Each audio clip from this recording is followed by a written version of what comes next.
সৃষ্টিকর্তা সর্বশক্তিমান। আজকে উপস্থিত এখানে সংগ্রামী আমার মা বোনেরা, যারা হিন্দু নির্যাতনের প্রতিবাদে এখানে সমাবেত হয়েছেন, আমি সবার প্রতি আমার বিনম্র শ্রদ্ধা জানাচ্ছি, নমস্কার জানাচ্ছি। আমি প্রথম একজন সনাতনী, এটা আমার বড় পরিচয়।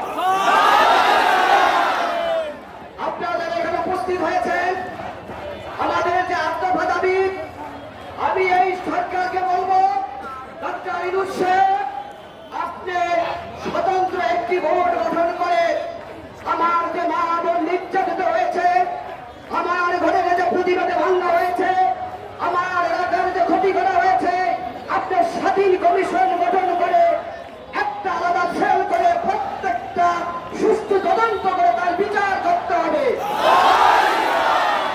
আমরা ভিক্ষা চাই না, আমরা অধিকার চাই। এই ন্যায্য অধিকার দিতে হবে।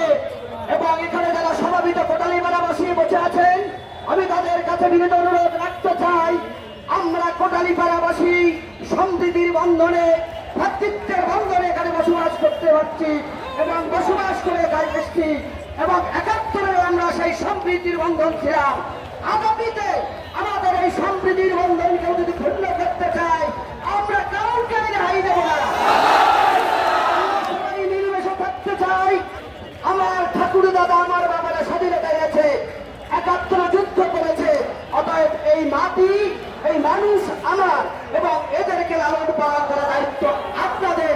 আপনারা যে সরকারই আসেন না কেন, যখন আপনার সরকার পরিবর্তন হয়, প্রত্যেকটা ক্ষেত্রে দেখেছেন একমাত্র সংখ্যালঘুদের উপরে নির্যাতন হয়, তখনই বোঝা যায় বাংলাদেশের সরকার পরিবর্তন হয়েছে।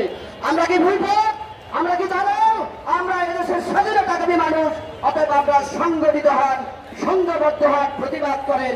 আমাদের যে ৮ দফা দাবি, সেটা অবশ্যই বাস্তবায়ন হবে। আপনারা আপনাদের সংগ্রাম চালিয়ে যাবেন।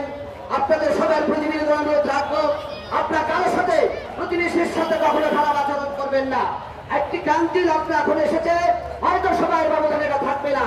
আপনারা সবাই সংগঠিত থাকেন, সংঘবদ্ধ থাকেন, এই প্রেক্ষাপট রাখে আমি আমার বক্তব্য শেষ করছি। সৃষ্টিকর্তা সর্বশক্তিমান। এবার আমাদের মাঝে সংক্ষিপ্ত বক্তব্য রাখবো চেয়ারম্যান কলেজের সাবেক প্রিন্সিপাল